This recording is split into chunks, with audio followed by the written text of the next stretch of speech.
कहानी शुरू होती है एडवेंचरर्स के एक ग्रुप से जो एक खतरनाक एस रैंक वाले फॉरेस्ट ड्रैगन का सामना कर रहा होता है। वो आग उगलता है जिससे पूरे एरिया में भयंकर तबाही मच जाती है और एडवेंचरर्स को भागना पड़ता है। एक खेत में हम एल वेन नाम के एक जवान किसान से मिलते हैं। वो अपनी फसल की देखभाल करता है और ये देखकर खुश होता है कि सब कुछ कितना अच्छा उग रहा है। वो कुछ फसल काटता है और मार्केट जाने की तैयारी करता है। उसे अपने स्टेटस विंडो से एक अलर्ट मिलता है और वो देखता है कि उसके सभी फार्मिंग स्किल्स मैक्स आउट हो गए हैं, लेवल 10 तक पहुंच गए हैं। उसका दोस्त मछुआरा टेस्टा उसके साथ आता है जो उसकी इस अचीवमेंट से हैरान होता है। टेस्टा थोड़ा जेलस भी होता है कि एल के पास फिशिंग स्किल भी लेवल 10 का है, जबकि फिशरमैन तो उसे होना चाहिए। अपने सभी फार्मिंग स्किल्स को मैक्स आउट करने के बाद एल को अचानक एक स्पेशल ऑप्शन मिलता है अपनी स्किल्स को इंटीग्रेट और इवॉल्व करने का। वो इसे एक्सेप्ट करता है और नेचर लवर का टाइटल पाता है। एल को समझ नहीं आता कि इसका क्या मतलब है, लेकिन टेस्टा देखता है कि उसके पास अचानक 65,000 स्टेटस पॉइंट्स है, 73,000 से ज्यादा अटैक और 45,000 डिफेंस के साथ। वो हैरान होते हैं, लेकिन एल को याद आता है कि उसे मार्केट जाना है। एल अपनी फसल बेचने के लिए रॉयल कैपिटल की ओर निकल पड़ता है। रास्ते में वो ड्रैगन को एडवेंचरर्स पर अटैक करते हुए देखता है। वो उसका सामना नहीं कर पाते और पीछे हटने का फैसला करते हैं। एल मदद करने का फैसला करता है और एक गाजर फेंकता है ताकि ड्रैगन का ध्यान भटक जाए, लेकिन गाजर लगती है और ड्रैगन एक ही वार में फट जाता है। एडवेंचरर्स हैरान रह जाते हैं कि क्या हुआ है, उन्हें समझ नहीं आता और एल भी अपनी नई ताकत से हैरान होता है। वो जल्दी से अपने रास्ते पर निकल पड़ता है और एडवेंचरर्स को बस उसकी धूल उड़ती हुई दिखती है। एल रॉयल कैपिटल मैगिस पहुंच जाता है, लेकिन जब वो गेट पर होता है तो एक लड़की का अपहरण हो रहा होता है। हुड वाला आदमी हमला करता हुआ आता है, लेकिन एल आगे कूदकर लड़की को बचा लेता है। हुड वाला आदमी एल पर चाकू से हमला करता है, लेकिन एल आसानी से उसका चाकू छीनकर उसे हरा देता है। आदमी को गिरफ्तार कर लिया जाता है और लड़की उसे बचाने के लिए धन्यवाद करती है। उन्हें एक घंटी सुनाई देती है और एल तेजी से भाग जाता है, देर नहीं करना चाहता। लड़की उसका नाम पूछती है, लेकिन एल बस तेजी से निकल जाता है। वो मार्केट पहुंच जाता है और अपनी फसल डिलीवर कर देता है। जैसे ही वो शहर से निकलने लगता है, उसे गार्ड्स रोक लेते हैं। एल सोचता है कि वो मुसीबत में है, लेकिन जिस लड़की को उसने बचाया था वो आती है और अपना परिचय कैपिटल की प्रिंसेस फेलिस के रूप में देती है। एल प्रिंसेस से बात करते हुए नर्वस हो जाता है, लेकिन वो उसे कैजुअली ट्रीट करने का आदेश देती है। वो पूछती है कि क्या वो रॉयल फैमिली की सेवा करना चाहेगा। वो मन ही मन कहता है कि बिल्कुल नहीं। इसके बजाय वो सावधानी से मना करने की कोशिश करता है, ये कहते हुए कि वो जिम्मेदारी नहीं संभाल सकता। वो जाने की कोशिश करता है, लेकिन फेलिस उसे पकड़ लेती है। वो उसे बताती है कि वे उसे अच्छा पे करेंगे, लेकिन एल कहता है कि वो बस एक किसान बनने में इंटरेस्टेड है।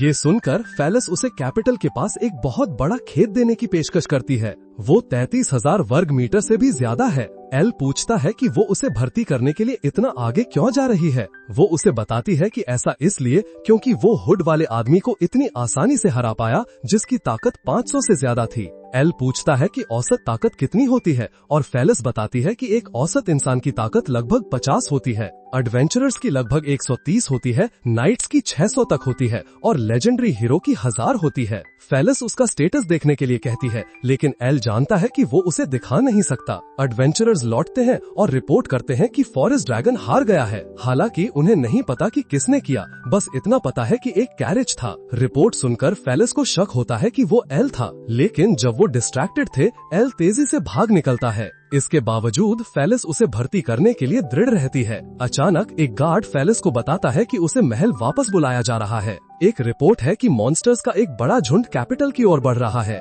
हर तरह के मॉन्स्टर्स जैसे ऑर्क्स, ड्रैगन्स और गोलम्स वो हेल जोन से आ रहे हैं, जिससे किंग हैरान हो जाता है क्योंकि हेल जोन का लीडर डीमन किंग हीरो द्वारा मार दिया गया था और उन्होंने डीमंस के साथ एक पीस पैक्ट किया था। हम ऑफिसर सिसिल से मिलते हैं। वो बताता है कि सभी डीमंस पीस पैक्ट से खुश नहीं हैं, खासकर डीमन किंग का पहला जनरल रोमियो वैन डी। उसे शक है कि उन्हें पता चल गया है कि हीरो मर गया है और अब वो डीमन किंग की मौत का बदला लेना चाहते हैं। वो किंग को अपनी सेफ्टी के लिए कैपिटल छोड़ने की सलाह देता है। किंग अपने लोगों को छोड़ना नहीं चाहता, लेकिन उसके सभी सैनिक उससे जिंदा रहने की भीख मांगते हैं। एल आखिरकार घर पहुंच जाता है, गलती से अपनी नई ताकत से अपना दरवाजा तोड़ते हुए। वो दिन भर से थका हुआ है और टेस्टा अचानक उसके दरवाजे पर दस्तक देता है। टेस्टा उसे बताता है कि उन्हें इवैक्यूएट करना होगा क्योंकि मॉन्स्टर्स की एक सेना पास ही है। एल को अचानक अपनी फसल की याद आती है और वो अपने खेत की ओर भागता है। वो ये देखकर चैन की सांस लेता है कि उसकी फसल ठीक है। मॉन्स्टर्स की सेना गुजरती है और एल को पता चलता है कि वो सीधा कैपिटल की ओर बढ़ रहे हैं। वो शामिल नहीं होना चाहता क्योंकि वो बस एक किसान है, लेकिन फिर उसे एहसास होता है कि अगर कैपिटल गिर गया तो उसके पास अपनी फसल बेचने की कोई जगह नहीं होगी। इसके बीच किंग और प्रिंसेस कैपिटल से भाग निकले हैं, लेकिन वो एक डेड एंड पर पहुंच जाते हैं। किंग पर अचानक एक एनर्जी ब्लास्ट से हमला होता है। सिसिल ट्रांसफॉर्म हो जाता है और खुलासा करता है कि वो असल में डीमन जनरल रोमियो है। वो उन्हें शुरू से ही धोखा दे रहा था। वो अपनी ट्रांसफॉर्मेशन मैजिक का इस्तेमाल करके किंग के रूप में पोज देने और लोगों को बिना पता चले किंगडम पर राज करने की अपनी योजना बताता है, लेकिन पहले उसे किंग को मारना होगा। वो अपनी डार्क मैजिक से हमला करता है, लेकिन किंग एक बैरियर बनाता है। बैरियर्स टूटने लगते हैं क्योंकि किंग उसे बनाए रखने में संघर्ष कर रहा होता है। फेलिस बैरियर को मजबूत करने में मदद करती है, लेकिन रोमियो दूसरा अटैक करता है। बैरियर टूट जाते हैं और किंग खुद से बैरियर को बनाए नहीं रख पाता।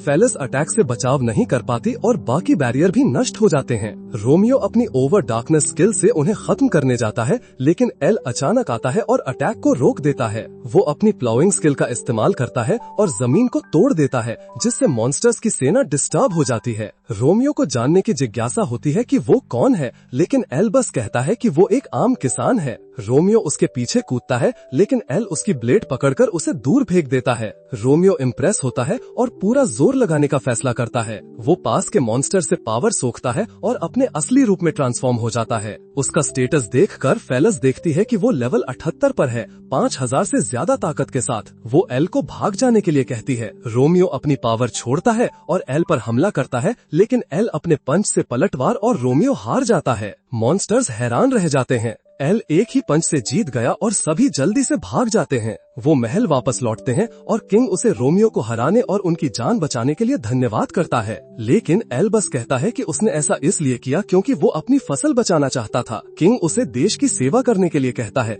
लेकिन एल मना कर देता है, कहता है कि वो बस एक किसान बनना चाहता है। किंग उसे कमांडर या कोई भी टाइटल देने की पेशकश करता है, लेकिन एल बस एक किसान बने रहने पर अड़ा रहता है। इनाम के तौर पर फेलिस एल को किंगडम के पास 33,000 वर्ग मीटर का खेत देने का फैसला करती है, लेकिन इस शर्त पर कि वो एक एडवेंचरर के तौर पर रजिस्टर करे ताकि वो कभी कभी किंगडम की मदद कर सके। एल इस डील के लिए राजी हो जाता है, लेकिन जब वो खेत देखने जाता है तो उसे पता चलता है कि वो पूरी तरह से बंजर जमीन है। ये एहसास होने पर कि फेलिस ने उसे धोखा दिया था, अगले दिन एल फेलिस के साथ कैपिटल घूमता है और वो सभी अलग अलग तरह के खाने से हैरान हो जाता है। एल उससे पूछता है कि वो कैपिटल में ऐसे कैसे घूम सकती है, लेकिन वो उसे बताती है कि उसकी एक मेड महल में उसकी जगह काम कर रही है और वो एक जादुई हेयरपिन का इस्तेमाल करती है जिससे लोग उसे पहचान नहीं पाते। फेलिस एल को एडवेंचरर्स के गिल्ड ले जाती है और उन्हें तुरंत गिल्ड मास्टर मिलता है जिसने एल की ताकत की खबरें सुनी हैं।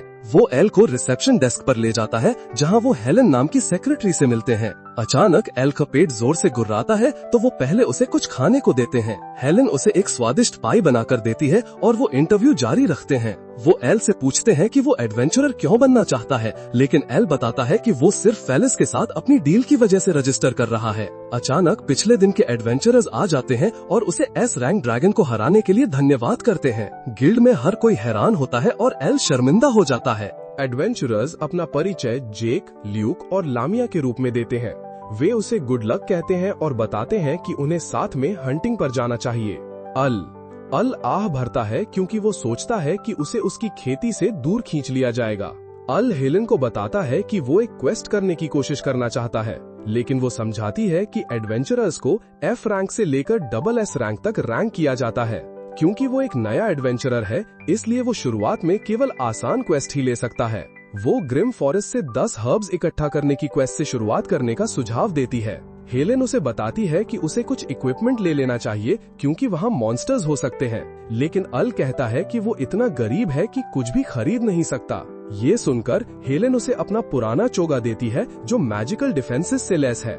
अल इसे लेने में हिचकिचाता है, लेकिन हेलेन जोर देती है और उसे इसे पहनने में मदद करती है। चोगा पहने उसे देखकर हेलेन चकित हो जाती है क्योंकि वो उसे किसी खास की याद दिलाता है। वो उसे गुड लक कहती है, लेकिन अल सिर्फ अपनी खेती के बारे में सोच सकता है। अल जंगल की ओर निकलता है और हर्ब्स इकट्ठा करता है। जब वो इकट्ठा कर रहा होता है तो उसे एक अजीब सी काली स्केल मिलती है। वो सोचता है कि किस मॉन्स्टर ने इसे गिराया होगा, लेकिन तभी अचानक एक फीमेल ऑर्क उसके पास आती है।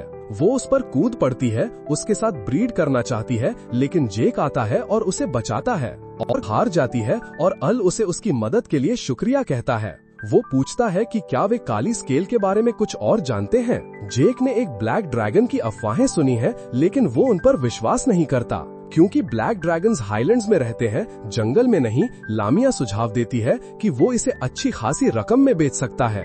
अचानक एक जबरदस्त ऑरा उन्हें घेर लेती है। वे डर से जम जाते हैं क्योंकि एक ब्लैक ड्रैगन निकलता है। ड्रैगन अंधेरे से ढका हुआ है और उनके ठीक बगल से गुजर जाता है। अल डरा हुआ है, लेकिन उसके स्टेटस पर एक नजर डालने में कामयाब होता है और उसके मॉन्स्टर स्टैट्स देखकर शॉक्ड हो जाता है। एक लड़की भाग रही होती है, लेकिन पकड़ी जाती है और हेलेन अपने बुरे सपने से जाग जाती है।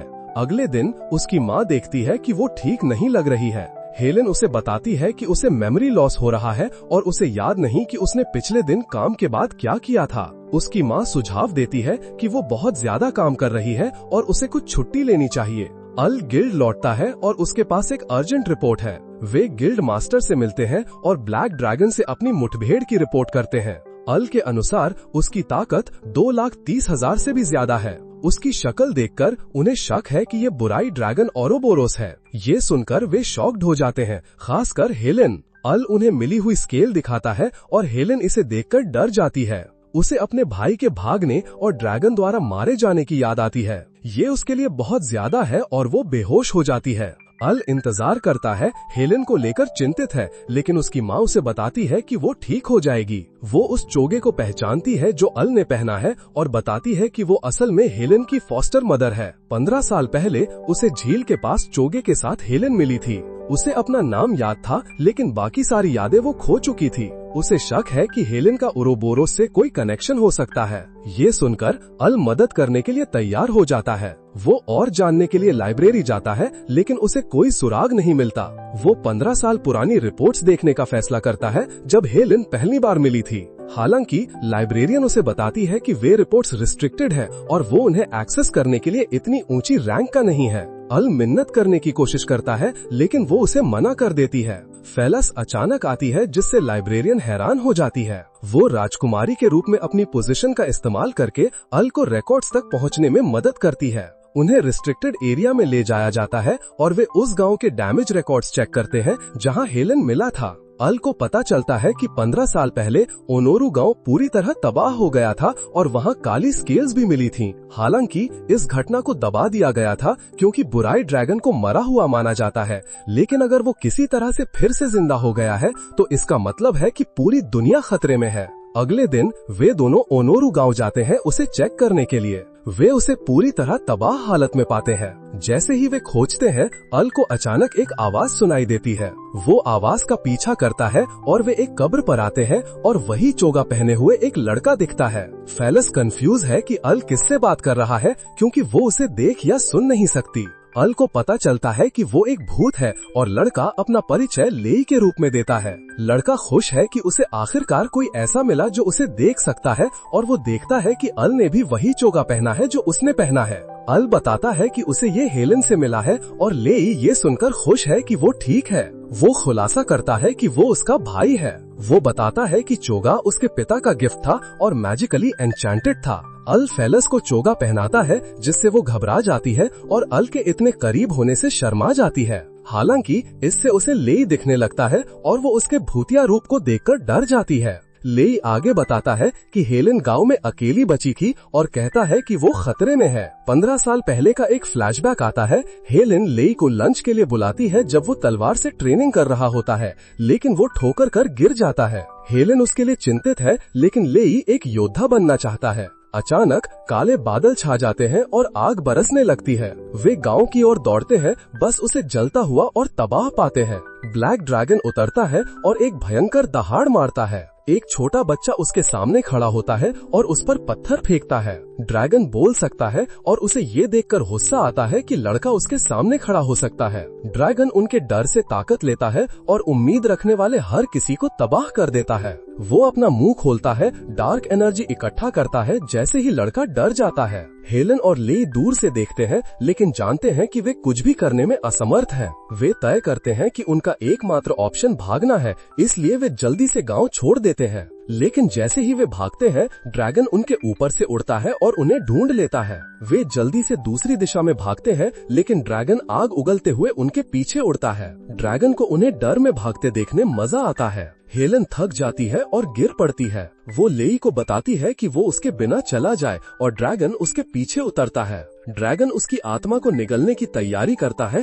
लेकिन लेई अपनी तलवार फेंकता है तो उसकी आंख में चोट लगती है। वो हेलन को भागने को कहता है, लेकिन तलवार गिर जाती है और उसकी आंख तुरंत ठीक हो जाती है। लेकिन ड्रैगन का ध्यान लेई की ओर जाता है और वो पहले उसे खाने का फैसला करता है। वो लेई पर झपटता है और अपने दांतों से उसे छेद कर देता है। हेलन अपने भाई की ओर भागती है और ड्रैगन उसकी निराशा से खुश होता है, क्योंकि ये उसे और मजबूत बनाता है। ड्रैगन हेलन को जिंदा छोड़ने का फैसला करता है, लेकिन कसम खाता है कि 15 साल बाद वापस आएगा उसके घर को फिर से तबाह करने के लिए, जिससे उसे और ज्यादा इमोशनल डैमेज होगा और फिर उसकी आत्मा खाएगा। लेई मरने के बाद भी हेलन को बचाने की कसम खाता है और ये सुनकर ड्रैगन उसकी आत्मा को उस एरिया से बांध देता है ताकि वो उसका बुरा भाग्य देख सके। उसके बाद ड्रैगन गायब हो जाता है और लेई बदन में वापस ओझल हो जाता है। लेई बताता है कि ड्रैगन हमेशा एक सर्वाइवर छोड़ता है ताकि वे ये कहानी फैला सके और भी डर पैदा कर सके, और जब वो जागेगा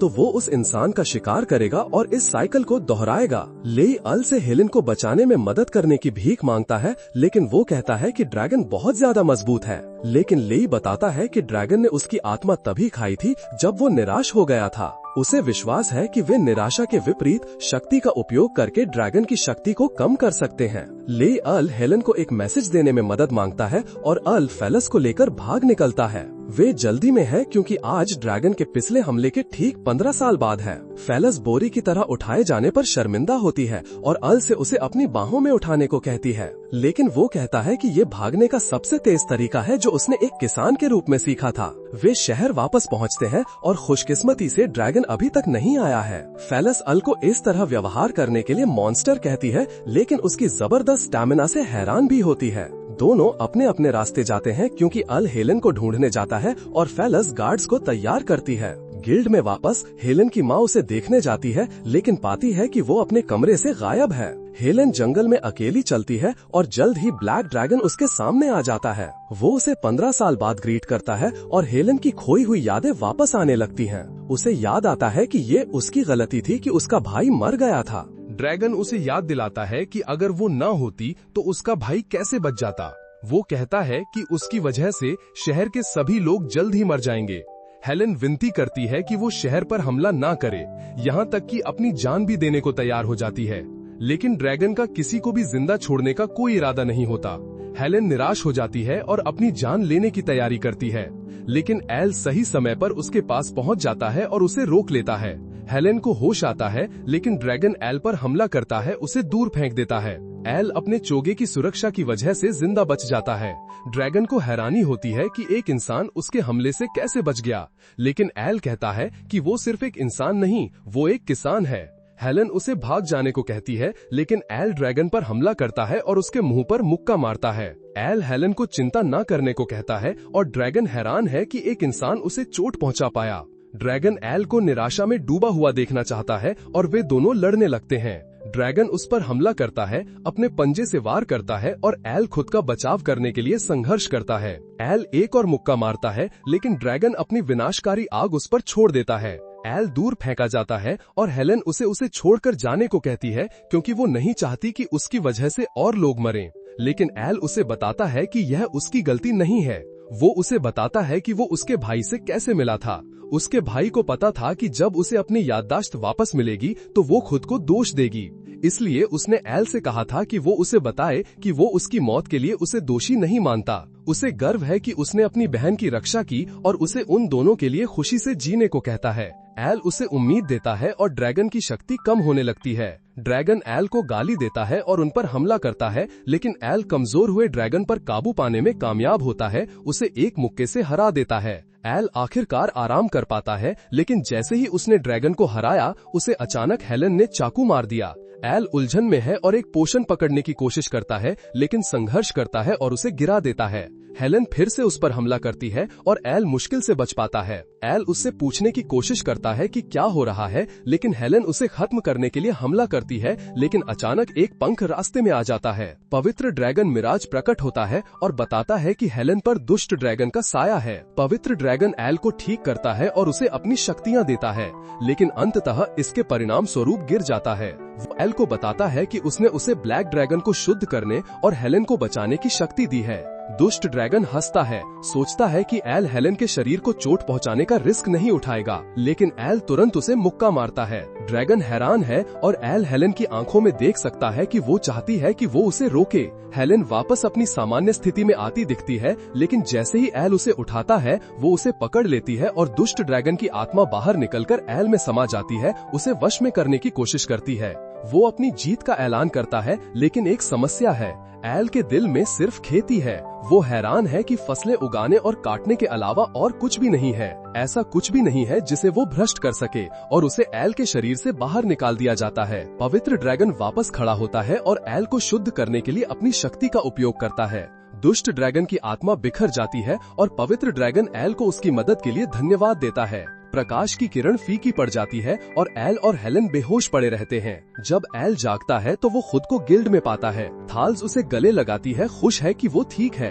एल पूछता है कि ड्रैगन्स को क्या हुआ और हेलेन उसे बताती है कि उरोबोरस शुद्ध हो गया और पवित्र ड्रैगन भी गायब हो गया। एल पूछता है कि साया होने के बाद हेलेन ठीक है या नहीं। वो कहती है कि वो ठीक है और उसे अपने हाथों और पैरों को ड्रैगन के पंजों में बदलने की शक्ति भी मिल गई है। एल हैरान है, सोचता है कि उस पर अभी भी साया है, लेकिन हेलेन दिखाती है कि वो शक्ति को स्वतंत्र रूप से नियंत्रित कर सकती है। वो इस शक्ति का उपयोग अच्छे के लिए करने और भविष्य में लोगों को बचाने की योजना बनाती है। हेलेन अचानक एल के साथ फाल्स के रिश्ते के बारे में पूछती है। उसे उसकी जादुई हेयरपिन की वजह से राजकुमारी के रूप में पहचान नहीं पाती है। एल थोड़ा चिंतित हो जाता है और फाल्स कहती है कि वे बचपन के दोस्त हैं। गिल्ड मास्टर जैक और अपने दोस्तों के साथ अंदर आ जाता है। वे खुश हैं कि हेलेन ठीक है और हैरान है कि एल ने दुष्ट ड्रैगन को हरा दिया। वे सोचते हैं कि महल ड्रैगन को हराने के लिए एल को कैसे पुरस्कृत करेगा और फाल्स कसम खाती है कि एक बड़ा इनाम होगा। ऑलमोस्ट गलती से अपनी पहचान उजागर करती है। वे एल की जीत का जश्न मनाने के लिए एक पार्टी करते हैं। ल्यूक एल को उनके साथ ना पीने के लिए चिढ़ाता है, लेकिन फाल्स उसका मन पढ़ सकती है, ये जानते हुए कि एल अपने आलू काटने के बारे में सोच रहा है। सुबह में एल उसे कहती है कि उसे आराम करना चाहिए। हेलेन अपनी नई शक्ति सभी को दिखाती है और वे अपनी रात का आनंद लेते हैं। अगली सुबह टेस्टा एल को उसकी कटाई में मदद करती है। वो हैरान है कि एल 2 अलग अलग फार्म चला सकता है। अचानक रिक्स डाकिया दौड़ता हुआ आता है और एल को एक चिट्ठी देता है। ये उसके पिता की चिट्ठी है, जिसमें उसे बताया गया है कि उन्होंने उसे कुछ समय से नहीं देखा है और उसे उनसे मिलने आना चाहिए। एल दुविधा में है क्योंकि वो गिल्ड से बहुत सारे क्वेस्ट्स में व्यस्त है। राजधानी में वापस एल एक टमाटर स्टैंड के पास से गुजरता है। वो उसके आकार और रंग से हैरान है। जब वो एक टुकड़ा खाता है तो वो चौंक जाता है, उसे स्वादिष्ट पाता है। वो जानना चाहता है कि इसे किसने उगाया है और उसे पता चलता है कि वे लेलुकस नाम के एक शहर के फार्म से हैं। दुकानदार उसे बताता है कि उनका राज ये है कि वे एक विशेष खाद का उपयोग करते हैं। एल दौड़ पड़ता है। गिल्ड पहुंचकर वो हेलेन को बताता है कि उसे गिल्ड से छुट्टी लेनी है, जिससे वो घबरा जाती है। लेकिन एल कहता है कि उसे लेलुकस जाकर अपने परिवार से मिलना है और उन टमाटरों को देखना है। वो पूछता है कि क्या कोई और एडवेंचरर्स उसके क्वेस्ट्स को संभाल सकते हैं और हेलेन उसे बताती है कि वो उसके लिए कवर कर सकती है, ये बताते हुए कि वो भी अपनी शक्तियों की वजह से एक एडवेंचरर बन गई है। गिल्ड के बाहर वो फाल्स से मिलता है। वो एल के साथ एक क्वेस्ट पर जाना चाहती है, लेकिन वो उसे अपने माता पिता से मिलने की योजना के बारे में बताता है। वो एक्साइट हो जाती है और साथ जाने का फैसला करती है। उसके माता पिता से मिलने और धन्यवाद देना चाहती है। एल उसे रोकने में नाकाम रहता है और बस जल्दी से भाग जाता है। एल जंगल से गुजरता है, टमाटरों के बारे में सोचते हुए एक्साइट होता है। अचानक एक ऑर्क प्रकट होता है, लेकिन वो दोस्ताना लगता है। एल को याद आता है कि नर ऑर्क लड़कों के प्रति दोस्ताना होते हैं, लेकिन पता चलता है कि वो बॉन्ड करना चाहता है। एल भागता है, लेकिन पकड़ लिया जाता है और ऑर्क उसके साथ जबरदस्ती करने की कोशिश करता है, लेकिन ऑर्क हार जाता है और एल नीले बालों वाली एक युवा लड़की से मिलता है। एल इस मुलाकात से सदमे में है और बताता है कि यह दूसरी बार है जब उस पर एक ऑर्क ने हमला किया है। लड़की उसे बताती है कि जंगल खतरनाक है,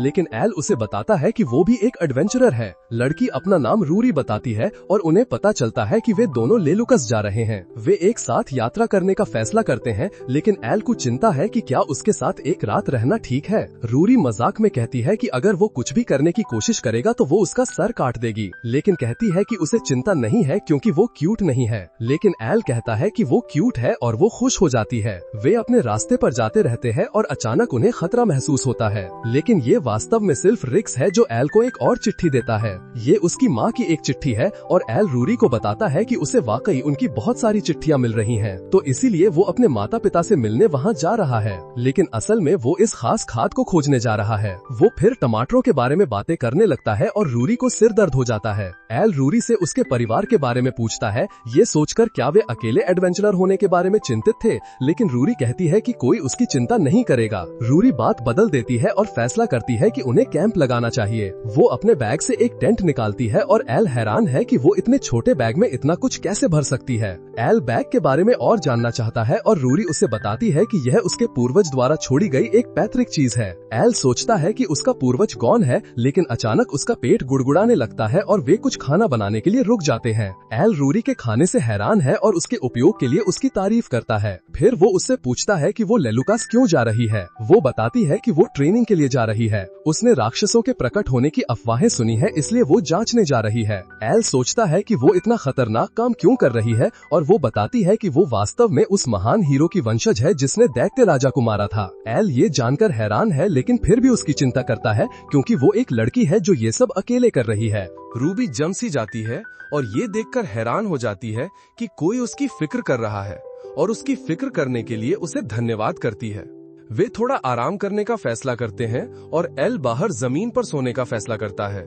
रूबी उसे अपना टेंट शेयर करने को कहती है कि उसे उस पर भरोसा है, लेकिन एल को लगता है कि ये ठीक नहीं है। रूबी बताती है कि और भी ऑर्क हो सकते हैं और एल तुरंत अपना मन बदल लेता है।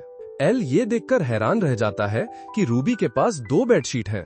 वह उसे बताती है कि यह उसका सपना है कि कोई दोस्त सोने तक उससे बात करे। एल उसका सपना पूरा करने में मदद करने का फैसला करता है, लेकिन वह तुरंत सो जाती है।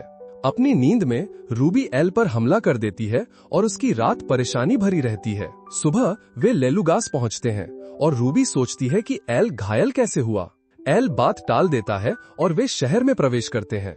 वे एक दूसरे को अलविदा कहते हैं, लेकिन रूबी उसे बताती है कि उसे उसके साथ यात्रा करने में मजा आया और वह फिर से उसके साथ शामिल होना चाहती है।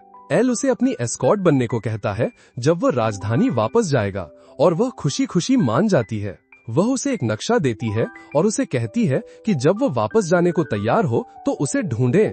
रूबी राक्षसों के बारे में पूछती है, लेकिन किसी ने कुछ नहीं सुना होता। अचानक उसे एक चीख सुनाई लेती है और एक लड़की कहती है कि उसकी बहन को एक राक्षस ने अगवा कर लिया है। वह रूबी को बताती है कि उसकी बहन को फैंटम के जंगल में ले जाया गया है और रूबी तुरंत उसे ढूंढने चली जाती है, लेकिन एक आदमी दूर से देख रहा होता है। इसी बीच एल अपने माता पिता से मिलने जाता है। जैसे ही वो घंटी बजाने जाता है, दरवाजा खुल जाता है और उसकी माँ उस पर झपट पड़ती है। वह उसे देखकर बहुत खुश होती है और अपने गले लगाने से उसे सांस लेने में दिक्कत होने लगती है।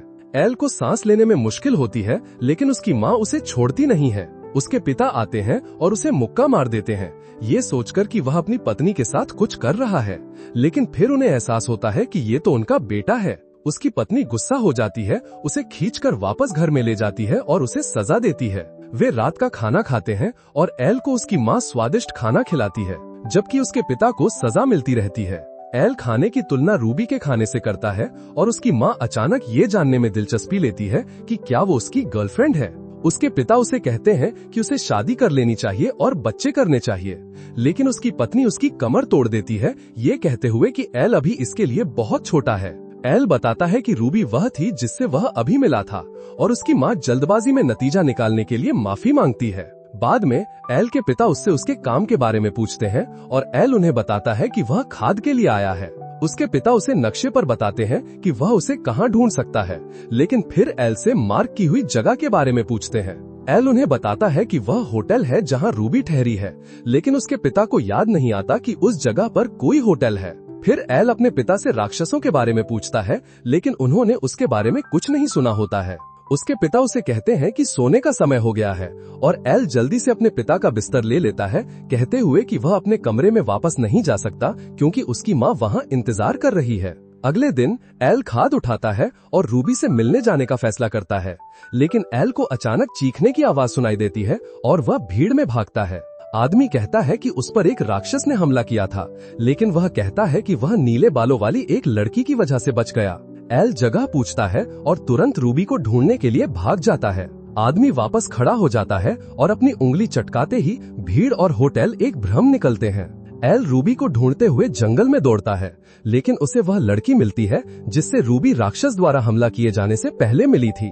एल आसानी से राक्षस को मार देता है और जैसे ही लड़की उसे धन्यवाद करती है, वो भी एक राक्षस में बदल जाती है और उस पर हमला करती है। लेकिन रूबी अचानक प्रकट होती है और उसे बचाती है। वह उसे बताती है कि जंगल इन राक्षसों से भरा है, लेकिन तभी पहले वाला आदमी प्रकट होता है जो खुद को लोकी बताता है और खुलासा करता है कि वह एक डीमन लॉर्ड है। उसे मजा आता है कि रूबी को कितनी आसानी से बेवकूफ बनाया गया था। शहर में किसी को कोई राक्षस नहीं दिखा और वह उसे हीरो बनने के काबिल नहीं बताता। रूबी सोचती है कि एल को इसमें क्यों घसीटा गया, जबकि उसे तो बस उसके पीछे होना चाहिए था। लेकिन लोकी कहता है कि एल वास्तव में उससे ज्यादा महत्वपूर्ण है, क्योंकि उसने अकेले ही डीमन जनरल रोमियो और दुष्ट ड्रैगन को हराया था। एल को एहसास होता है कि वह राक्षस के सहयोगियों में से एक है, लेकिन लोकी कहता है कि वे उसके स्तर के भी नहीं थे। रूबी उस पर हमला करती है, लेकिन वो आसानी से चकमा देता है और पलटवार करता है।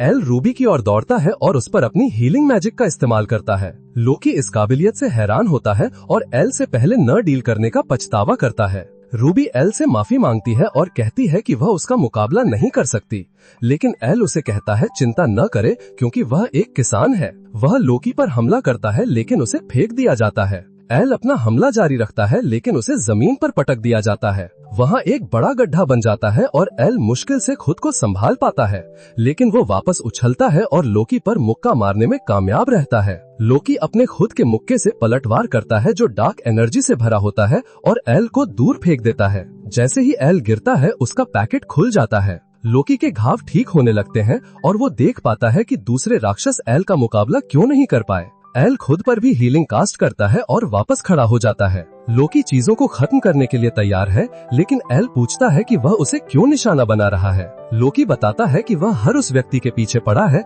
जो उसकी भविष्य की योजनाओं के लिए खतरा बन सकता है। एल और रूबी के अलावा वह हेलेन के पीछे भी जाने वाला है, क्योंकि उसे दुष्ट ड्रैगन की शक्तियाँ विरासत में मिली हैं। एल ये सुनकर हैरान होता है कि हेलेन एक टारगेट है। लोकी फिर रूबी के बारे में बात करता है, जिसे अगला हीरो पवित्र भगवान का आशीर्वाद मिलना चाहिए, लेकिन वह पवित्र भगवान की किसी भी शक्ति का उपयोग नहीं कर पाई है। वह चीजों को खत्म करने का फैसला करता है और अपने वर्म डीमन को बुलाता है। एल और रूबी वर्म से जूझते हैं और रूबी एल को भाग जाने को कहती है, लेकिन एल मना कर देता है और वर्म से लड़ता है।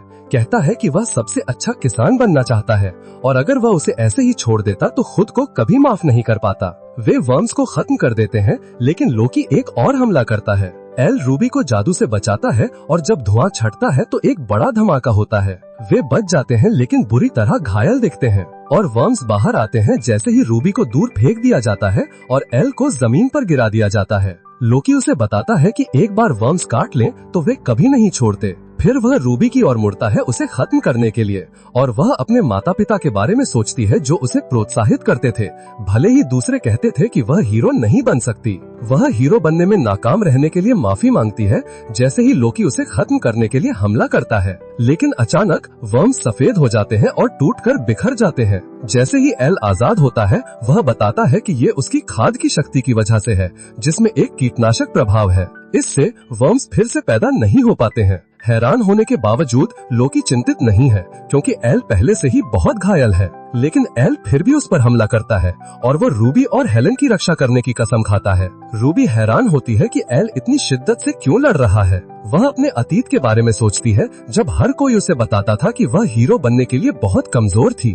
और उसने हार मान ली थी। लेकिन एल की दृढ़ता को देखकर उसे एहसास होता है कि हीरो होना ताकतवर होने के बारे में नहीं है, बल्कि यह किसी ऐसे व्यक्ति के बारे में है जो मदद करने की कोशिश कभी नहीं छोड़ता, चाहे कुछ भी हो जाए। जब एल लोकी से लड़ रहा होता है, रूबी उसे छुरा घोंपने में कामयाब रहती है। लोकी का घाव तुरंत ठीक हो जाता है, लेकिन रूबी लड़ने के लिए दृढ़ है, भले ही वह जीत न पाए। रूबी अचानक अपनी हीरो की शक्तियाँ जगाती है और अपनी होली स्लैश से लोकी पर हमला करती है। हमला सुपर इफेक्टिव होता है और रूबी एक और स्लैश से हमला करती है जो उसे खत्म कर देता है। रूबी एल को हीरो होने का मतलब समझाने में मदद करने के लिए धन्यवाद कहती है, लेकिन एल थककर गिर जाता है। जब वो उसकी गोद में सोता है, रूबी कबूल करती है कि वह उसे पसंद करती है। रात हो जाती है और एल आखिरकार जाग जाता है। उनके बीच एक अजीब सा पल आता है और रूबी एक बार फिर एल को धन्यवाद करती है, लेकिन आखिर में शर्मिंदा हो जाती है। वे वापस शहर जाने का फैसला करते हैं, लेकिन जैसे ही वे चलते हैं, उन्हें अचानक एक अजीब आवाज सुनाई देती है। एल सोचता है कि क्या लोकी अभी भी जिंदा हो सकता है। आवाज तेज हो जाती है और रूबी डर जाती है, कहती है कि वह भूतों से नहीं निपट सकती। यह एल को बुलाने वाली आवाज होती है और पता चलता है कि ये उसकी माँ है जो उसे ढूंढ रही है। एल को एहसास होता है कि ये उसकी माँ है। रूबी के साथ पकड़े न जाने की वजह से वो कहता है कि उन्हें भाग जाना चाहिए। वह उसे उठा लेता है और तेजी से भाग जाता है। एल को राहत मिलती है जब वे बच निकलते हैं और रूबी उस पर हंसती है, ये देखकर कि कोई ऐसी चीज है जिससे वो डरता है और एल केवल अपनी माँ के साथ होने की कल्पना कर सकता है। वे वापस शहर पहुंचते हैं और हैरान हो जाते हैं जब उन्हें पता चलता है कि होटल अब वहां नहीं है। ये एहसास होने पर कि ये लोकी का इल्यूजन था, रूरी रहने के लिए दूसरी जगह ढूंढती है और अल उसे बताता है कि वो अगले दिन राजधानी लौट रहा होगा। जैसे ही अल घर लौटता है, उसे एक बार याद आता है जब वो अपने माता पिता को बताए बिना टेसा के साथ खेलने गया था और उसकी माँ उसे ढूंढने आई थी। वे मुसीबत में पड़ने से डर गए थे, इसलिए वे छिपकर घर आ गए। लेकिन जब वो वापस आया तो वो दरवाजे पर उसका इंतजार कर रही थी। अल सोचता है कि क्या वो किसी तरह टेलीपोर्ट कर सकती है। जैसे ही अल घर पहुंचता है, उसकी माँ एक बार फिर उसका इंतजार कर रही होती है। वह उससे बचने की कोशिश करता है, लेकिन वह अचानक उसके पीछे आ जाती है। अल डर जाता है और भागता है। वह अपने पिता के पास से सीधा अपने कमरे में भागता है, जिससे उसके पिता घबरा जाते हैं क्योंकि उन्हें अपनी माँ से निपटना पड़ता है। अगले दिन उसकी माँ उससे ना जाने की भीख मांगती है। अल के पास कोई चारा नहीं होता और वो कहता है कि अगर वो ऐसा बर्ताव करेगी तो वो उससे नफरत करेगा और वो तुरंत माफी मांगती है। अल निकल पड़ता है और रूरी से मिलता है और वे राजधानी वापस चले जाते हैं। इस बीच राजधानी में वापस फालिस अपने पिता राजा के साथ एक भावुक विदाई लेती है और वो उसे निराश करने के लिए माफी मांगता है। अल और रूरी गिल्ड वापस पहुंचते हैं और हेलेन अल के साथ रूरी के रिश्ते से जलने लगती है, यहाँ तक कि अपनी डेमोनिक शक्तियाँ भी दिखाती है। अगले दिन खेतों में एक लड़का कुछ फल तोड़ रहा होता है, लेकिन अल उसे पकड़ लेता है। रूरी और हेलेन खेत में मदद करने पहुंचती है, लेकिन अल लड़के पर भड़क रहा होता है। लड़कियां हैरान हैं कि अल इतना गुस्सा क्यों है, लेकिन वह बस इस बात से परेशान है कि उसके फल पकने से पहले ही तोड़ लिए गए और वह लड़के पर चिल्लाता है। लड़का माफी मांगता है और उसके पेट में गुड़गुड़ होती है। अल उसे गोभी देता है और लड़का दंग रह जाता है। लड़का उसके स्वाद से भावुक हो जाता है और खुशी खुशी भाग जाता है। हेलेन बताती है कि जब अल बाहर था तो मॉन्स्टर हमले हुए हैं, जिसने दूसरे देशों के साथ व्यापार रोक दिया है और खाने के सामान की कीमत बढ़ा दी है, जिससे गरीबों के लिए मुश्किल हो गई है। उन्हें अचानक एक घंटी सुनाई देती है जो मॉन्स्टर हमले का संकेत है और वे जल्दी से मदद के लिए निकल पड़ते हैं। शहर पर मॉन्स्टर्स के एक बड़े झुंड ने हमला कर दिया है। जबकि गार्ड और एडवेंचरर्स बचाव करने के लिए संघर्ष करते हैं, हेलेन अपना डेमोनिक ट्रांसफॉर्मेशन दिखाती है और अपनी नई डेमोनिक शक्तियों से लड़ती है। अल अपनी कुदाल के साथ हमला करता है और मॉन्स्टर्स को उड़ा देता है, लेकिन आखिर में वे मॉन्स्टर्स की अंतहीन संख्या से घिरने लगते हैं। अचानक एंटिसबर्ग के राज्य से नाइट आते हैं। मॉन्स्टर्स को धमकी देते हैं कि वे चले जाएं, वरना उन्हें अपनी पवित्र तलवार लेवाटीन के क्रोध का सामना करना पड़ेगा। सभी मॉन्स्टर्स पीछे हट जाते हैं और भाग जाते हैं, जबकि अल हैरान होता है कि ऐसी तलवार भी है जो मॉन्स्टर्स को दूर भगा सकती है। उस रात बाद में अल अपनी भरोसेमंद कुदाल को चमकाता है और फालिस उसे अलविदा कहने आती है। अल को समझ नहीं आता कि उसका क्या मतलब है और वह उसे बताती है कि वह वापस नहीं आएगी। उनकी मुलाकात जल्दी खत्म हो जाती है क्योंकि उसका साथी उसे बताता है कि अब जाने का समय हो गया है। वह उसे हर चीज के लिए धन्यवाद देती है और अल उलझन में रह जाता है। कुछ दिनों बाद मॉन्स्टर्स ने हमला करना बंद कर दिया है और चीजें सामान्य हो गई हैं। अल से वो छोटा लड़का और उसकी माँ मिलने आते हैं। माँ अपने बेटे के लिए माफी मांगती है और अल को बताती है कि अगर उसे कभी टेलर की जरूरत पड़े तो वह शहर में उससे मिल सकता है। वे अल से और सब्जियां खरीदते हैं और जैसे ही वे जाते हैं अल को अचानक रिक्स के आने से हैरानी होती है।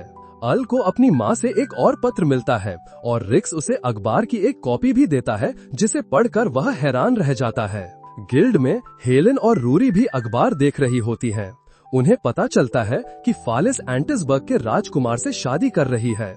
हेलेन सोचती है कि क्या ये अपने देश को बचाने के लिए एंटिसबर्ग से सुरक्षा पाने के लिए एक राजनीतिक शादी है। रूरी को ये अजीब लगता है कि मॉन्स्टर्स नाइट से कैसे पीछे हट गए, क्योंकि मॉन्स्टर्स को इंसानों की बातें समझ नहीं आनी चाहिए। अल अचानक आता है और उनसे अपना पत्र पढ़ने को कहता है। यह उसकी माँ के उसे प्यार करने की बातों से भरा होता है और अल शर्मिंदा होकर उसे फाड़ देता है। वह उन्हें एक और पन्ना देता है और लड़कियां उसकी माँ की मॉन्स्टर हमलों पर रिपोर्ट पढ़ती हैं। उसने हमलों के बारे में सुना था और अल के सुरक्षित होने का पता लगाने के लिए अपनी खुद की जांच की थी, लेकिन उसे पता चला कि एंटिसबर्ग की पवित्र तलवार बस एक आम तलवार है जिसमें कोई खास शक्ति नहीं है। लड़कियां हैरान हैं कि उसे ये कैसे पता चला, लेकिन अल उनसे पढ़ना जारी रखने को कहता है। उन्हें पता चलता है कि उसकी माँ ये पता लगाने में सक्षम थी क्योंकि वो शैडो पपेट्स की कमांडर हुआ करती थी। वे अचानक शैडो पपेट्स का नाम सुनकर हैरान रह जाते हैं, लेकिन अल को इसका मतलब नहीं पता होता। वे उन्हें बताते हैं कि शैडो पपेट्स जासूसों का सबसे एलीट ग्रुप है जो किसी भी रहस्य का पता लगा सकता है। अल अपनी माँ के बारे में ये सुनकर हैरान होता है और वे आगे पढ़ना जारी रखते हैं। पता चलता है कि मॉन्स्टर्स को एंटिसबर्ग में एक राक्षस ने बुलाया था, लेकिन उसकी प्रेमिका को बंदी बना लिया गया था और उसे मॉन्स्टर्स को हमला करने के लिए मजबूर किया गया था।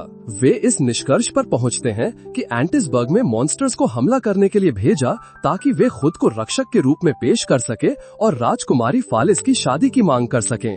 अल राजकुमारी को बचाने के लिए दृढ़ होता है, लेकिन ये बात लड़कियों को हैरान करती है। अल तुरंत खुद को सुधारता है, ये कहते हुए कि नागरिकों के रूप में राजकुमारी को बचाना उनका कर्तव्य है और उन्हें मना लेता है। हेलेन उसे बताती है कि एंटिसबर्ग में घुसना मुश्किल होगा, लेकिन अल बताता है कि उसने रिक्स को अपने गाइड के रूप में भर्ती किया है। इस बीच एंटिसबर्ग के राज्य में हम राजकुमार निडालस से मिलते हैं, जो विभिन्न नेताओं से मिलता है जो मॉन्स्टर हमलों से उसकी सुरक्षा चाहते हैं। वह कहता है कि एक पवित्र तलवार से वह बस इतना ही कर सकता है और वे सभी उसे अपनी सुरक्षा के लिए शानदार बील्स देने की कोशिश करते हैं। बाद में निडालस अपनी योजना की प्रगति से बहुत खुश होता है और राक्षस गजेल को और भी देशों पर हमला करने को ऑर्डर देता है। हालांकि गजेल हमलों को रोकना चाहता है, वह अपने और साथियों को बलिदान होते नहीं देखना चाहता, लेकिन निडालस उसे मारता है और याद दिलाता है कि उसकी प्रेमिका कैद है। फालिस अचानक अंदर आती है और उसे बताती है कि वह अपने नौकरों के साथ ऐसा बर्ताव नहीं कर सकता। एक गार्ड आता है और बताता है कि उनकी सेरेमनी के लिए गाड़ी में देरी हो रही है और राजकुमार अपना आपा खो देता है। लेकिन ये एहसास होने पर कि फालिस देख रही है, वह खुद को शांत करने की कोशिश करता है और उसे बताता है कि वो उनकी सेरेमनी का इंतजार कर रहा है। फालिस अपने कमरे में लौटती है और चाहती है कि वह अल से दोबारा मिल पाती, लेकिन निडालस बाहर होता है और सोचता है कि वह किसके बारे में सोच रही है। अगले दिन अल कुछ कपड़े लेने के लिए टेलर के पास जाता है और उन्हें और सब्जियां लाने का वादा करता है। अल दूसरों के साथ मिलता है और रिक्स उन्हें प्लान बताता है। वह उनसे कहता है कि वे सेरेमनी के लिए व्यापारी बनकर अंदर जाएं और बंधक को ढूंढें, जबकि वह मॉन्स्टर्स को इकट्ठा करेगा ताकि वे राजकुमार निडोलिस की पवित्र तलवार को नकली साबित कर सकें। हेलेन हैरान है कि वह मॉन्स्टर्स को कैसे इकट्ठा कर सकता है और रिक्स बताता है कि वह असल में एक राक्षस है। वे सभी हैरान रह जाते हैं और रिक्स बताता है कि वह भी शैडो पपेट्स का सदस्य है और जब वो छोटा था तब अल की माँ ने उसे अपने साथ ले लिया था। वह बताता है कि काफी सारे राक्षस इंसानों के बीच घुल मिल जाते हैं और जाहिर है कि जिस राक्षस को धमकाया जा रहा था उसे एक इंसान लड़की से प्यार हो गया था, लेकिन वह राजकुमार के हाथों आ गया। अल कसम खाता है कि वे सबको बचाएंगे और वे अपना मिशन शुरू करते हैं। वे एंटिसबर्ग पहुंचते हैं और सफलतापूर्वक गेट्स पार कर लेते हैं। अल अपने भेस पर आत्मविश्वास करता है, किसानों के रूप में पोज देते हुए, लेकिन लड़कियां ज्यादा प्रभावित नहीं होती। वे अपनी योजना पर काम करते हैं, जो महल में घुसपैठ करना और गजेल की प्रेमिका को बचाना है और फिर उसे चर्च ले जाना है ताकि वे गजेल से ये कबूल करवा सके कि पवित्र तलवार की शक्ति नकली है। जैसे ही अल महल की ओर बढ़ता है, उसे तुरंत एक गार्ड रोक लेता है। वह कहता है कि वह महल में सब्जियां पहुंचा रहा है। ये सोचकर कि उसकी योजना अचूक है, लेकिन गार्ड को वो संदिग्ध लगता है और वे सभी गार्ड्स द्वारा पीछा किए जाने लगते हैं। हेलेन अल को आगे बढ़ने को कहती है और उसे महल में फेंक देती है। अल ठीक सही कमरे में गिरता है और लड़की से उसके साथ आने को कहता है ताकि वे गजेल को बचा सकें। गार्ड्स भागते हुए आते हैं, लेकिन अल अपनी सब्जियों का इस्तेमाल करता है और गार्ड्स को संभाल लेता है। लड़की बंधी हुई है और भाग नहीं सकती, इसलिए अल उसे उठाकर गार्ड से भागता है। अल दूसरे 2 लोगों से मिलता है, लेकिन उन्हें तेजी से भागना पड़ता है क्योंकि सारे गार्ड्स उनका पीछा कर रहे होते हैं। उन्हें चर्च दिखता है और लड़कियां अल से कहती हैं कि वो फेलिस को बचाएं, जबकि वो खुद चर्च के अंदर गार्ड्स को संभालेंगी।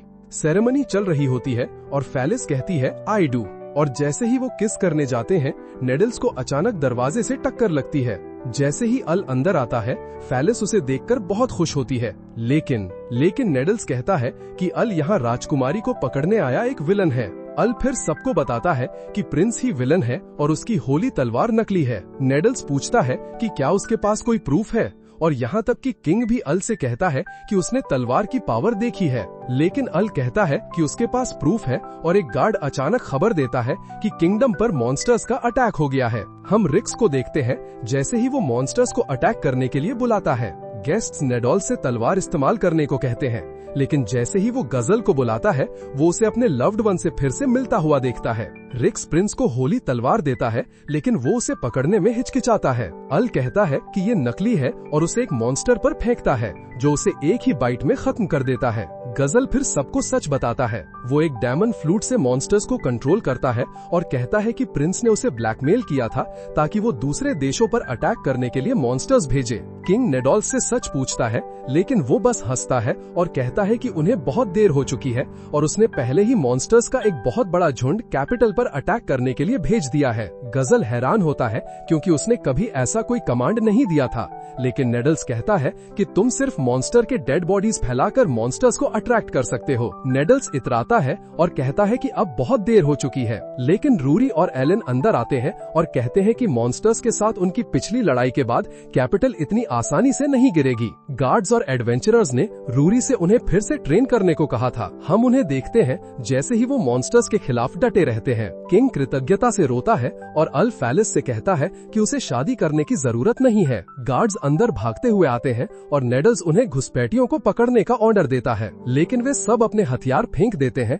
और रूरी और एलन बताते हैं कि प्रिंस के बुरे काम समझाने के बाद गार्ड्स ने साइड बदल ली थी। नेडल्स गुस्सा हो जाता है और किंग पर हमला करता है, लेकिन उसे रैडिश रोक लेता है और अल उसे पीटता है। नेडल्स को ले जाया जाता है और फेलिस अल पर कूद जाती है और उसे बताती है कि वो उससे प्यार करती है। रूरी कंफ्यूज्ड और राजकुमारी से अल के लिए जेलस होती है। अल कहने की कोशिश करता है कि ये सब एक मिसअंडरस्टैंडिंग है, लेकिन किंग भी उसे थैंक यू कहता है और उसे फैमिली में वेलकम करता है। जैसे ही किंग निकलता है, रिक्स उसे रोकता है, जो उसे एक लेटर देता है जिससे साबित होता है कि नेडल्स बस किसी और के लिए एक प्यादा था, और वो किंग को सावधान रहने की चेतावनी देता है। उसके बाद वे सब गिल्ड में सेलिब्रेट करते हैं और गिल्ड मास्टर अल से कहता है कि सब लोग उससे क्वेस्ट्स के लिए रिक्वेस्ट कर रहे हैं, लेकिन अल उसे याद दिलाता है कि वो बस एक किसान बनना चाहता है। फेलिस गिल्ड आती है और कैपिटल की रक्षा करने में मदद के लिए एडवेंचरर्स को रिवॉर्ड देती है। हेलेन सोचती है कि उसे ऐसा क्यों लग रहा है कि वो प्रिंसेस को जानती है, और अल पैनिक कर जाता है। फेलिस अपने भेस में वापस आती है और अल सीक्रेट नहीं रख पाता है। फेलिस ऑफिशियली रूरी से मिलती है और डिक्लेयर करती है कि वही है जो अल के साथ रहेगी। अल उनसे निपट नहीं पाता और बस अपनी फसलों को देखने के लिए चला जाता है। वो अपनी सब्जियां हार्वेस्ट करता है, लेकिन रूरी और फेलिस उसके पीछे वहां पहुंच चुकी होती हैं। वे पूछते हैं कि उसे फोन ज्यादा पसंद है, लेकिन अल बस अपनी सब्जियों के बारे में बात करके उन्हें डिस्ट्रैक्ट करने की कोशिश करता है। रूरी सोचती है कि क्या कोई और है जिसे वो पसंद करता है, और अल कहता है कि हाँ है। लड़कियां ये सुनकर शॉक हो जाती हैं, लेकिन अल तेजी से भाग जाता है। अपने घर वापस आकर अल एक फोटो देखता है और ओलिविया नाम की एक लड़की को याद करता है। 15 साल पहले का एक फ्लैशबैक है, जहां हम अल के पिता को आलू हार्वेस्ट करते हुए देखते हैं। वो शॉक हो जाता है जब वो देखता है कि अल ने इतने सारे हार्वेस्ट किए हैं। अल बहुत खुश होता है, लेकिन उसकी उसकी माँ गुस्सा हो जाती है कि उसका पिता उससे काम करवा रहा है। अल कुछ आलू अपने पड़ोसियों को देने के लिए ले जाता है लेकिन अचानक उन्हें 2 आदमियों द्वारा पीछा की जा रही एक लड़की दिखती है। लड़की एक चोर है और अल सोचता है कि वो कौन है। पड़ोसी उसे बताते हैं कि वो एक अनाथ है जो पहाड़ों में रहती है और आदमी उसे बेचना चाहते हैं। लड़की आदमी को काटती है और आजाद हो जाती है। वो ठीक पास से भागती है, आलू की टोकरी पकड़ती है और भाग जाती है। लड़की खुद को आलू से भर लेती है लेकिन अल उसे ढूंढ लेता है। वो भाग जाती है लेकिन देखती है कि अल के पास खाना है और वो उसे बताता है कि आलू सूप में पकाने पर ज्यादा टेस्टी लगते हैं। वो उससे डरी हुई है लेकिन अल सूप वहीं छोड़ देता है और वो खुद को रोक नहीं पाती है। अगले कुछ दिनों तक अल उसे खाना देता रहता है और आखिरकार वो उसका इंतजार करती है और उन्हें बात करने का मौका मिलता है। वो अपना परिचय ओलिविया के रूप में देती है और हैरान होती है कि अल ने इतना टेस्टी खाना उगाया है। अल के पेट में अचानक गुड़गुड़ होती है और वो सैंडविच शेयर करने की पेशकश करती है, लेकिन ओलिविया को अचानक उन 2 आदमों ने पकड़ लिया और वे उसे बेचने की तैयारी करते हैं। अल कहता है कि उसने चोरी करना छोड़ दिया है, लेकिन आदमी उसे बताते हैं कि उन्हें अपने नुकसान की भरपाई करनी है। अल उसे जाने देने की भीख मांगता है और कहता है कि वो हर वो चीज वापस कर देगा जो उसने चुराई है। हालांकि आदमी उस पर विश्वास नहीं करते और मना कर देते हैं, लेकिन अल का पिता आता है और सिचुएशन के बारे में जानता है। वो उन आदमियों को मुआवजे के तौर पर 3 महीने का चावल देता है और वे खुशी खुशी मान जाते हैं और चले जाते हैं। अल सोचता है कि क्या वे ठीक रहेंगे, लेकिन उसके पिता को चिंता होती है कि उसकी माँ क्या कहेगी। वो सुझाव देता है कि उन्हें अगले कुछ महीनों तक खाने में कटौती करनी पड़ेगी। ओलिविया चुराए हुए आलू वापस करती है और अल का पिता सुझाव देता है कि उन्हें खेत पर कुछ एक्स्ट्रा मदद मिल सकती है। अल खुशी खुशी मान जाता है और ओलिविया को अपने साथ खेत पर रहने के लिए इनवाइट करता है और वो बहुत खुश होती है। 2 साल बाद ओलिविया अल के साथ खेत पर काम में मदद करती है। वो ब्रेक लेना चाहती है, लेकिन अल को अपनी खेती से बहुत प्यार है। वो उससे दूसरे बच्चों के साथ खेलने को कहता है, लेकिन वो कहती है कि वो सिर्फ उसके साथ रहना चाहती है। अचानक टेस्टा भागता हुआ आता है जिसका पीछा कुछ किलर बीज कर रही होती है, लेकिन अल की माँ उन सबको आसानी से भगा देती है, उन्हें टुकड़ों में काट कर। उसकी माँ उसे बताती है कि वे नए घर की तलाश में कैपिटल जा रहे हैं। अल को ये अजीब लगता है क्योंकि उनका घर ठीक है, लेकिन उसके पेरेंट्स उसे अपने जाने के दौरान खेत का ध्यान रखने को कहते हैं। उसके पेरेंट्स चले जाते हैं और अल टेस्टा से पूछता है कि उसे मधुमक्खियों ने क्यों दौड़ाया जबकि इस एरिया में कोई नहीं होनी चाहिए। टेस्टा एक मैप दिखाता है और कहता है कि पास के जंगल में एक बड़ा खजाना है। जंगल आमतौर पर डेंजरस होता है, लेकिन चूंकि सारी मधुमक्खियां जा चुकी हैं, टेस्टा सुझाव देता है कि वे खजाना ढूंढ सकते हैं। अल मान जाता है और ओलिविया साथ आने को कहती है, लेकिन अल उसे बताता है कि ये डेंजरस हो सकता है और वो उसे वहीं छोड़ देता है। रास्ते में अल सोचता है कि ओलिविया हमेशा उससे क्यों चिपकी रहती है, ये सोचते हुए कि उसे दूसरे बच्चों के साथ दोस्त बनाने चाहिए। टेस्टा बताता है कि ओलिविया असल में जब अकेली होती है तो उसे बुली किया जाता है। ये सुनकर अल शॉक हो जाता है और उसे एहसास होता है कि यही वजह थी कि उसके पेरेंट्स नया घर ढूंढ रहे थे। दोनों मैप पर दी गई जगह पर पहुंचते हैं और वे एक पत्थर पर पैर रखते हैं जो पहाड़ को खोल देता है और वे अंदर गिर जाते हैं। वे चारों ओर देखते हैं और एक टैबलेट ढूंढते हैं जिसे वे समझ नहीं पाते हैं। जैसे ही अल उसे छूता है वो चमकने लगता है और सब कुछ अंधेरा हो जाता है। एक बहुत बड़ा जानवर दिखाई देता है और अल को खा जाता है। एक ज्वालामुखी फटता है जिससे आग बरसती है और जब अल उठता है तो वो ओलिविया को देखता है, लेकिन उसे अचानक अपने सीने में तेज दर्द महसूस होता है। टेस्टा अंदर आता है और अल सोचता है कि जंगल में क्या हुआ था। वे बाहर निकलते हैं और देखते हैं कि सब कुछ तबाह हो चुका है और राख से ढका हुआ है। शहर से बाहर जाने वाला ब्रिज भी टूट गया है,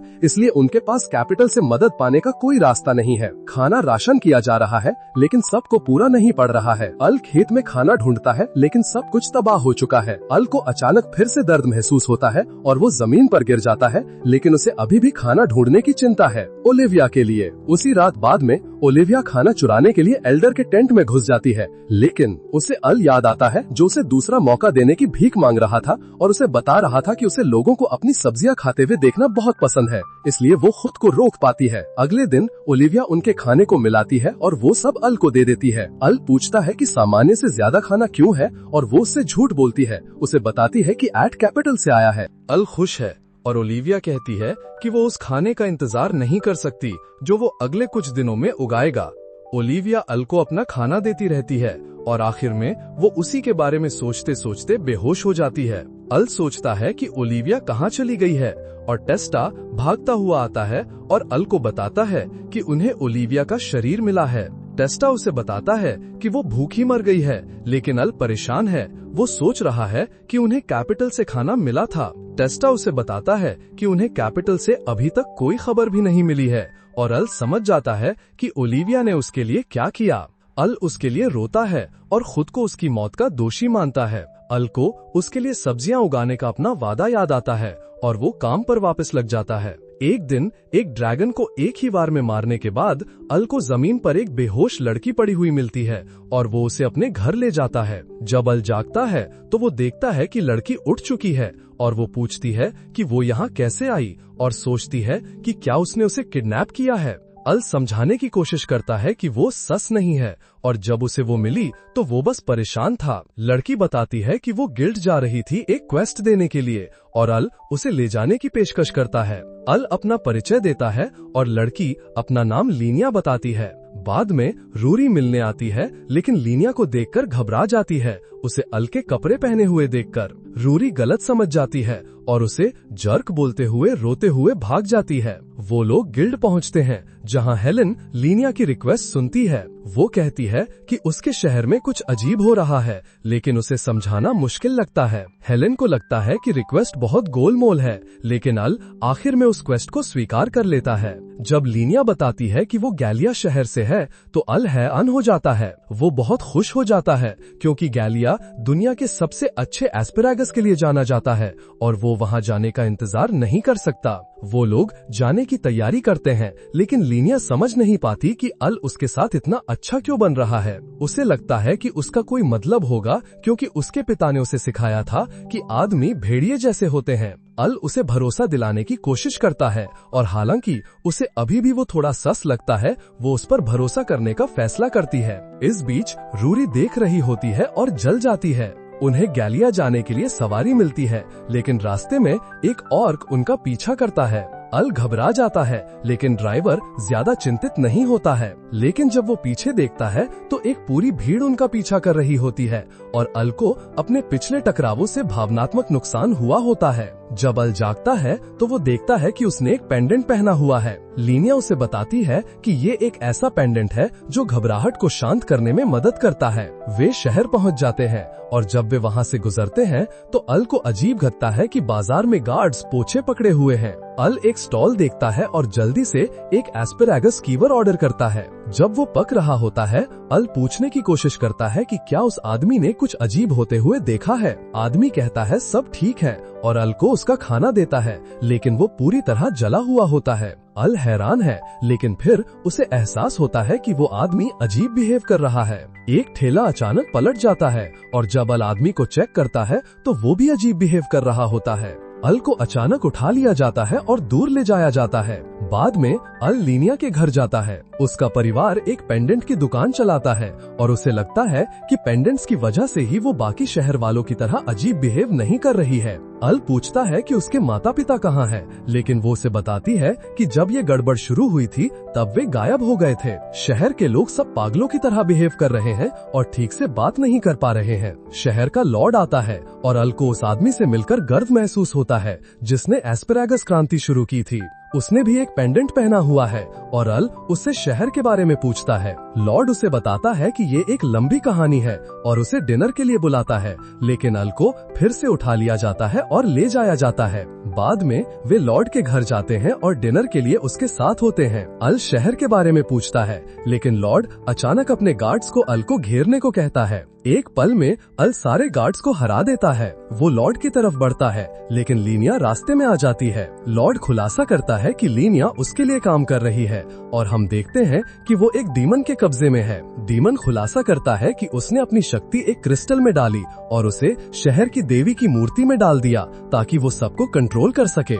उसने कैपिटल के साथ भी ऐसा करने का प्लान बनाया क्योंकि उसने अल के डीमन जनरल और बुरे ड्रैगन को हराने के बारे में सुना था। उसने अल के शरीर में क्रिस्टल डालने का प्लान बनाया और कैपिटल को कंट्रोल करने का प्लान बनाया। लीनिया बताती है कि उसके पास कोई चारा नहीं था क्योंकि उसके माता पिता को बंधक बना लिया गया था। जैसे ही डीमन अल में क्रिस्टल डालने की तैयारी करता है, वो एक फ्लैशबैंग फेंकता है जो कुछ करता हुआ नहीं लगता, लेकिन एक धमाका होता है और देवी की मूर्ति टूट जाती है। डीमन हैरान है कि क्या हुआ और अल बताता है कि वो फ्लैशबैंग उसके दोस्तों के लिए सिर्फ एक सिग्नल था। डीमन शॉक्ड है क्योंकि लीनिया उस पर नजर रख रही थी। इस पूरे समय लेकिन अल खुलासा करता है कि जब उसे शहर में उठाकर ले जाया गया था तो वो असल में रूरी और हेलन थी। उन्होंने लीनिया के माता पिता को भी बचा लिया था। अल उसे कहता है कि खेल खत्म, लेकिन डीमन लॉर्ड को अपना बंधक बना लेता है। अल एस्पेरागस की शक्ति का उपयोग करता है और लॉर्ड को जबरदस्ती खा जाता है। वो लॉर्ड को एस्पेरागस के लिए उसका प्यार याद दिलाता है और वो डीमन के कंट्रोल से आजाद हो पाता है। अल मौका देखता है और उसे खत्म कर देता है। लीनिया उसकी मदद करने के लिए उसे धन्यवाद करती है और उसे किस करती है, जो रूरी को बिल्कुल पसंद नहीं आता। वो घोषणा करती है कि जब वो बड़ी हो जाएगी तो उसे ढूंढ लेगी और उसे जीत लेगी। अल हैरान रह जाता है और वो कैपिटल वापस चला जाता है। बाद में अल अपने खेत की देखभाल करने वापस चला जाता है, जहाँ रूरी, हेलन और फेलिस सब उसकी मदद कर रहे होते हैं। फेलिस उन पेंडेंट्स को देखती है जो हेलन और रूरी दोनों को मिले थे और जल जाती है। वो अल को फिर से कन्फेस करना चाहती है, लेकिन रूरी उसे याद दिलाती है कि वे अल को थोड़ी स्पेस देना चाहते हैं। अचानक वे अल को चीखते हुए सुनती है। वो ये देखकर बहुत दुखी है कि उसकी फसलों के बीच कुछ खरपतवार उग गए हैं। ये एक परेशान करने वाला खरपतवार है जो आसपास की फसलों से सारे पोषक तत्व चूस लेता है।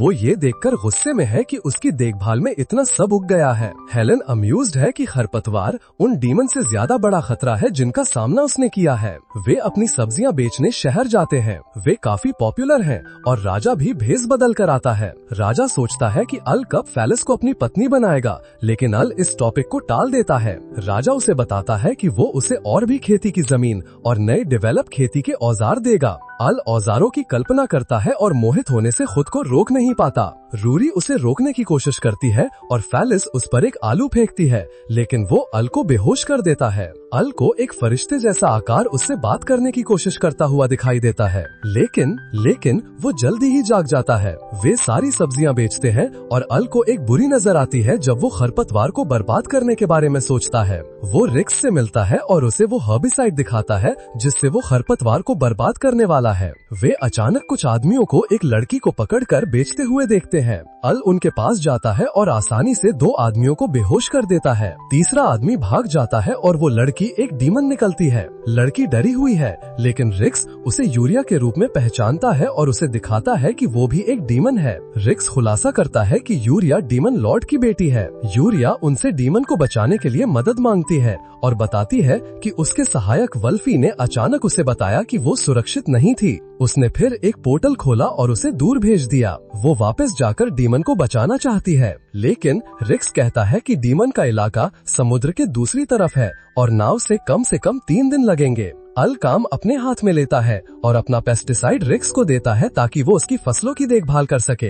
अल उन्हें बताता है कि उसके पास वहाँ पहुँचने का एक तेज तरीका है और वो यूरिया को उठाते हुए पानी पर दौड़ने लगता है। यूरिया घबरा जाती है और उसे रोकने को कहती है, लेकिन अल कहता है कि अगर वो रुका तो वे डूब जाएंगे। वे आखिर में डीमन के इलाके में पहुँच जाते हैं और यूरिया शुक्रगुजार है कि वे इतनी जल्दी वहाँ पहुँच गए। वो थी अचानक आता है और उन पर हमला करना शुरू कर देता है। अल हमले को रोकने में कामयाब होता है, लेकिन वो थी अपने जादू से हमला करता रहता है और यूरिया पर भी शूट करता है। अल उसके पीछे पहुंचने में कामयाब होता है और उसे बेहोश कर देता है। यूरिया हैरान है कि वो उस पर हमला क्यों कर रहा था। वो थी वापस खड़ा होता है और एक और हमला तैयार करता है, लेकिन अचानक अल की माँ आती है और उसे बेहोश कर देती है। वो बताती है कि उसने रिक्स से सुना था और ये कंफर्म करने आई थी कि वो ठीक है। वे साथ निकलते हैं और डीमन लॉर्ड के किले पर पहुँचते हैं। वे देखते हैं कि सारे गार्ड्स मरे हुए हैं और अल सोचता है क्या हुआ। उसकी माँ को लगता है कि उन्हें एक दूसरे से लड़ने के लिए कंट्रोल किया गया था,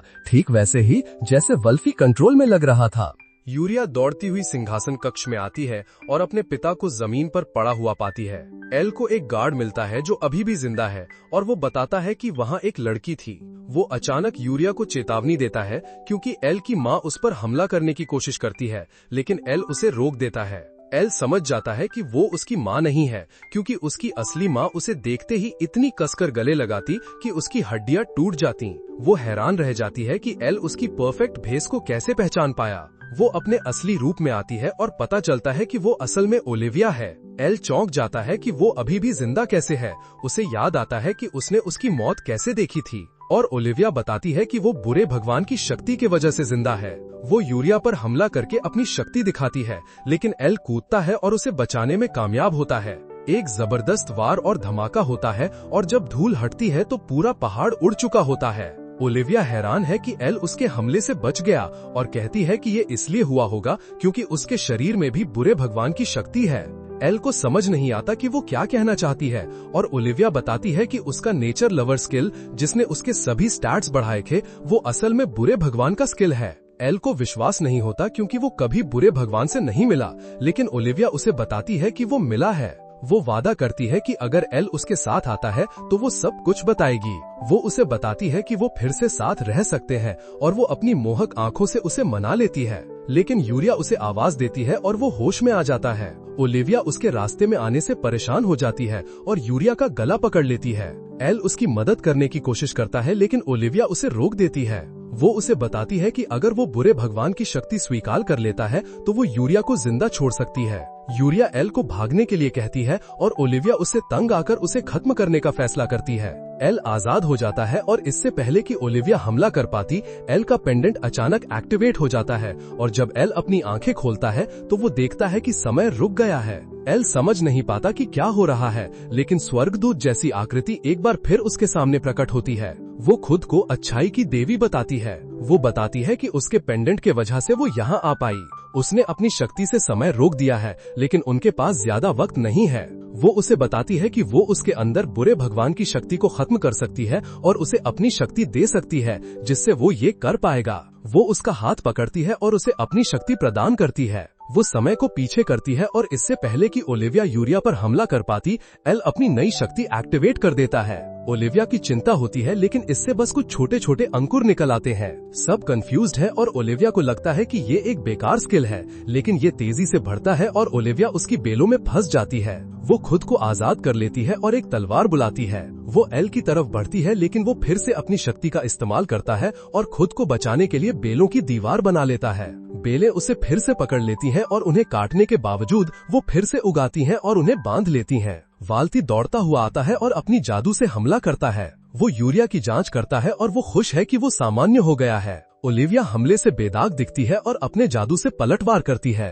वो एल के पास से तेजी से निकलती है और उसे खत्म करने जाती है, लेकिन एल उससे रुकने की भीख मांगता है। वो कहती है कि वो बोर हो गई है और कहती है कि वो जल्द ही फिर मिलेंगे। जब सिर्फ वो दोनों होते हैं तो एक काली ऊर्जा उसे घेर लेती है और वो गायब हो जाती है। डाल्फी गुस्से से एल और ओलिविया के रिश्ते पर सवाल करता है, लेकिन राजा उसे याद दिलाता है कि उसने अभी अभी उन सभी को बचाया है। एल बताता है कि वो उसकी छोटी बहन है और वो बुरे भगवान के साथ उसके संबंध को समझाने की कोशिश करता है, लेकिन राजा को उस भगवान के बारे में ज्यादा जानकारी नहीं है और वादा करता है कि अगर उसे कुछ पता चलता है तो वो उससे संपर्क करेगा। यूरिया दुखी हो जाती है कि एल जा रहा है और वो उसे गले लगाती है, लेकिन वैल्थी उनसे जेलस हो जाता है और एल पर उसे सेड्यूस करने की कोशिश करने का आरोप लगाता है। वो खेत पर वापस आता है और टेस्टा को अपनी फसलों में मदद करते हुए पाता है। वो जो कुछ भी हुआ वो सब बताता है और पूछता है कि क्या उसे वो समय याद है जब उन्होंने खंडहर की खोज की थी, लेकिन टेस्टा को बस उसका बेहोश होना याद है और उसने प्रकट हुए जानवर को नहीं देखा। ये सुनकर एल निराश होता है, लेकिन वो साथ में एक स्वादिष्ट टमाटर खाते हैं। एल उसे मदद करने के लिए धन्यवाद देता है और उसे राजधानी आने के लिए कहता है, लेकिन टेस्टा कहता है कि वो अपनी मछली पकड़ने में बहुत बिजी है। जब एल राजधानी लौट रहा होता है तो वो शॉर्टकट लेता है, लेकिन एक बार फिर एक ऑर्क को अपनी ओर खींच लेता है। वो तंग आ चुका है और उससे सीधा मुकाबला करने का फैसला करता है। वो उसे अपनी पूरी ताकत से मुक्का मारता है, लेकिन वो बस नीचे गिरता है और एल चौंक जाता है। वो फिर से उड़ जाता है और एल अपनी जान बचाने के लिए भागता है। उसे उसके एडवेंचरर दोस्त बचा लेते हैं और वो सोचते हैं कि क्या वो कमजोर हो गया है, क्योंकि उसे अभी भी ऑर्क से परेशानी हो रही है। एल को ये अजीब लगता है और वे गिल्ड वापस जाते हैं। वो हेलेन और रूबी को बताते हैं और वो समझ नहीं पाते कि एक ऑर्क उसके मुक्के से कैसे बच सकता है। हेलेन एल का स्टेटस देखने को कहती है और हम देखते हैं कि उसकी जबरदस्त ताकत खत्म हो गई है। एल को एहसास होता है कि जब देवी ने उसे अपनी शक्ति दी तो उसने बुरे भगवान के स्किल को हटा दिया था जो उसके स्टैट्स को बढ़ा रहा था। हेलेन उसे चिंता न करने को कहती है क्योंकि वो अभी भी एक आम एडवेंचरर से कहीं ज्यादा मजबूत है। रिक्स आता है और उसकी माँ का एक और लेटर देता है। हेलेन और रूबी उस पर नजर डालते हैं, लेकिन उसमें एल पर डोरे डालने के बारे में एक चेतावनी है और वो सोचते हैं कि क्या उसकी माँ उन पर नजर रखे हुए है। शैडो पपेट्स का पूर्व कमांडर होने के नाते एल आगे बढ़ता रहता है, जहां वो ओलिविया की जांच करने का वादा करती है और उसे बताती है कि वो हमेशा घर में स्वागत है, और फिर बस उसे बताती रहती है कि वो उससे कितना प्यार करती है। जब रिक्स निकलता है तो वो फैलस से मिलता है। वो एल के साथ हैंग आउट करना चाहती है, लेकिन रूबी और हेलन दोनों जेलस हो जाती हैं क्योंकि वे सब साथ हैंग आउट करते हैं। एल ये सोचता रहता है कि ओलिविया अचानक क्यों प्रकट हुई और बुरे भगवान को क्या चाहिए, लेकिन वो अपने बनाए हुए दोस्तों के साथ मजे करने की कोशिश करता है। वो याद करता है कि वो उनमें से हर एक से कैसे मिला और उन्होंने कौन कौन से एडवेंचर किए हैं। वो मजबूत बनने के लिए दृढ़ है ताकि वो उन्हें और अपनी फसलों को बचा सके, क्योंकि वो एक किसान है।